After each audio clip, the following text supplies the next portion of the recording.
Yes, bonjour à tous, bienvenue pour ce 4e épisode enfin de mon générateur solaire, de mon EcoFlow.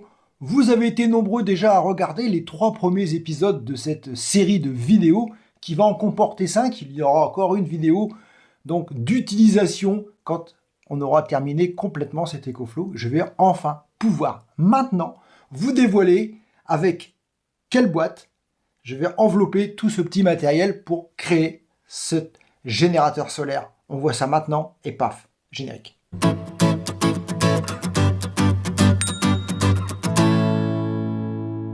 Alors évidemment, au départ, j'étais parti pour imprimer une boîte directement à l'imprimante 3D, ce qui aurait été long et fastidieux et peut-être plus coûteux que d'acheter carrément une boîte toute faite. En plus, elle est design, je vais vous la montrer. Alors, c'est pas banal, c'est le premier générateur solaire qui sera dans ce genre de boîte. C'est moi qui vais l'avoir. Voici donc la boîte que j'ai choisie pour faire mon EcoFlow. J'ai acheté tout simplement sur Amazon une valise Makita, une valise d'outillage. J'ai payé ça 20 balles, donc c'est dérisoire. Et du coup, j'ai commencé, vous voyez, à l'intérieur à mettre les éléments qui ont été imprimés, qui vont permettre cette pièce principale sur laquelle va être disposés tous les éléments. À l'intérieur, j'ai mis aussi quelques morceaux à l'imprimante 3D pour combler les différentes hauteurs du fond. Et maintenant, il ne reste plus qu'à, du coup, travailler sur la suite, c'est-à-dire perforer ici les faces dont je vous avais déjà montré les éléments qui vont se mettre dans chaque face. Ici, j'ai 3 faces pour mettre mes 3... je vais vous montrer tout de suite. Vous vous souvenez, je vous avais montré ces pièces-là. Donc ça correspond bien à ce qu'on voit ici en façade. Donc ça va venir se mettre ici. Il va falloir maintenant découper puisqu'on a ici pour donc le MPPT d'un côté, de l'autre côté ici la platine qui va permettre de mettre l'onduleur. Voilà. J'ai même dessiné ici des petites grilles de ventilation faites à l'imprimante 3D qui vont aussi venir se mettre ici de chaque côté pour pouvoir, si vous voyez bien, comme ça. Des petites grilles comme ça, j'en ai fait 4 de chaque côté ici, les autres derrière ici, pour que l'air puisse bien circuler à l'intérieur.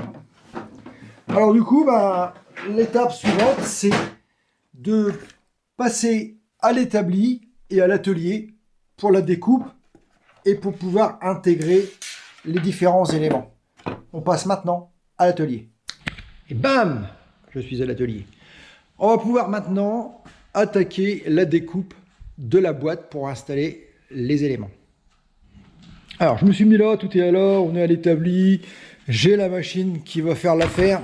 Ça, c'est une machine qui va permettre de découper les trous. Je vais tracer, pour commencer. Normalement, je devrais pouvoir... voilà, il n'y a pas grand chose à faire, hein, c'est juste découper un petit peu pour pouvoir faire rentrer la plaque. Allez, c'est parti. Alors, bien évidemment, on aurait pu choisir toutes sortes de boîtes. Vous pouvez facilement trouver sur des sites internet des boîtes, des valises de rangement, même des boîtes avec un couvercle, ça pourrait très bien faire l'affaire. Donc à vous d'avoir une imagination suffisante pour pouvoir trouver le boîtier qui correspond exactement à la taille et à la dimension de votre générateur solaire selon les modèles que vous allez vouloir créer en niveau de capacité ou de puissance de 220 volts. Il vous faudra un onduleur plus gros, donc peut-être une boîte différente au niveau de la taille.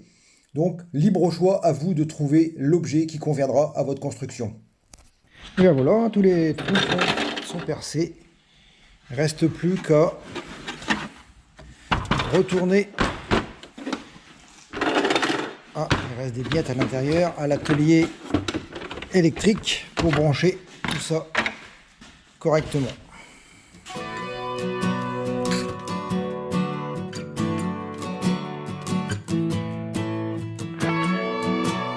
Bien, tous les éléments sont installés à l'intérieur du boîtier.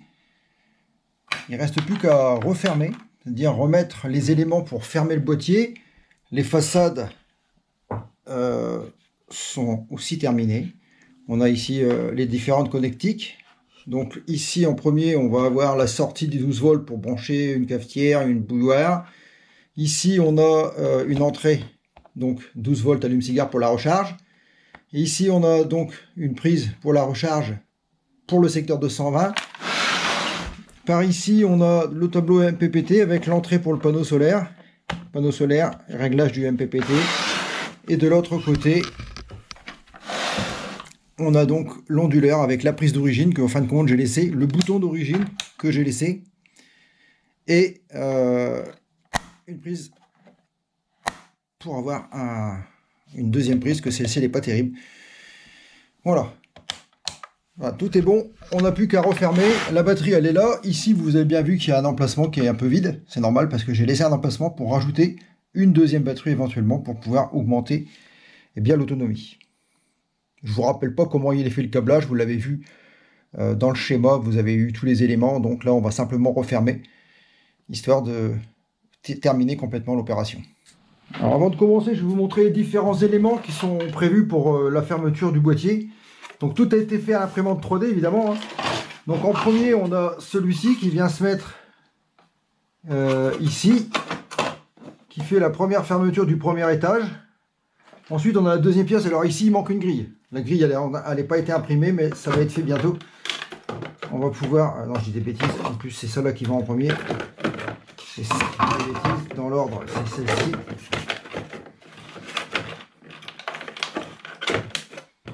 Tout est ajusté au millimètre, hein. Il n'y a pas d'espace complémentaire.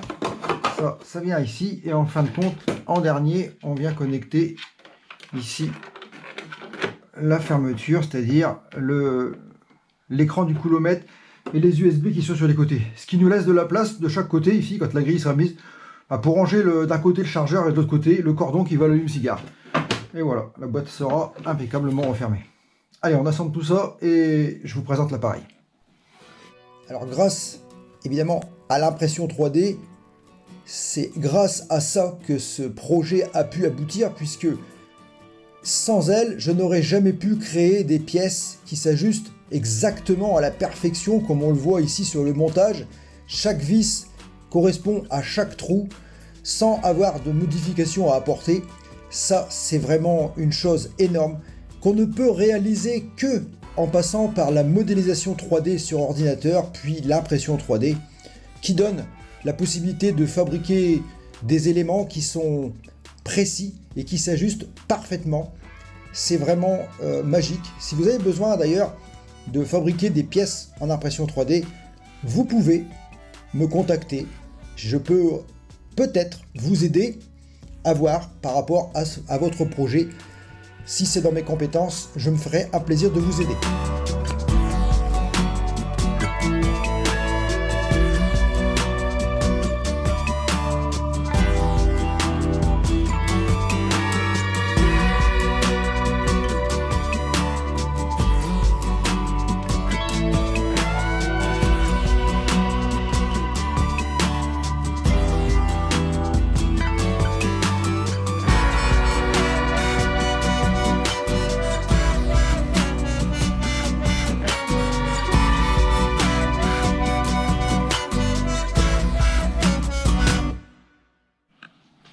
Voilà donc mon générateur solaire complètement terminé. On fera dans le prochain épisode le test de mise en route, de test avec toutes les différentes fonctions. Et puis ce sera donc la fin de cette série. Je fabrique un générateur solaire. Opération accomplie. J'avoue que j'ai passé énormément de temps, d'heures de travail sur cet appareil, hein. Ici des grilles de ventilation à l'impression 3D, toutes les flasques ont été faites en PLA 870, du gris et du noir. Voilà, je vous laisse contempler la chose et puis on se retrouve bientôt, hein, je dirais, pour la suite de cette série de je fabrique un générateur solaire. On verra ensemble toutes les caractéristiques. Et bien voilà, depuis le temps que vous attendiez, après ce 4e épisode, j'avoue que j'ai mis énormément de temps avant d'arriver à ce résultat. Ça m'a pris vraiment beaucoup de temps, et en plus ma chaîne YouTube me demande de plus en plus de temps, d'une, pour répondre à vos commentaires, deux, pour pouvoir dépanner certains abonnés qui ont des problèmes de batterie. Donc je passe énormément de temps à réparer des batteries. Donc les vidéos, ce générateur solaire, c'était quand même un des projets défis, un projet colossal. Je vous conseille vraiment que si par exemple vous aviez envie de vous lancer dans ce projet, sachez que côté rentabilité, je suis pas du tout sûr que ça vaille vraiment le coup de le fabriquer soi-même, même si dans des grosses capacités, ces appareils peuvent coûter parfois vraiment très cher. Après, il faudrait tester leur fiabilité pour voir si toutes les caractéristiques annoncées des appareils déjà fabriqués sont réelles et sont exactes et fonctionnent comme c'est écrit dans le manuel. Ce qui n'est pas forcément toujours évident. Maintenant, au niveau main-d'œuvre, évidemment, si j'avais compté le nombre d'heures que j'ai passé à réaliser cet appareil, plus les fournitures, on arrive quasiment à un appareil dans la même catégorie au niveau prix. Je vais peut-être même dépasser le coût d'achat de cet appareil, qui aurait peut-être été plus design, plus simple, plus léger, moins encombrant. Enfin bref, l'idée ce n'était pas de copier ce qui existe dans le commerce aujourd'hui, mais de prouver que c'était faisable avec un peu de moyens, un peu de matériel, un peu d'imagination, un peu de passion, comme quoi tout peut se fabriquer, tout peut se faire. Il suffit simplement d'en avoir l'envie.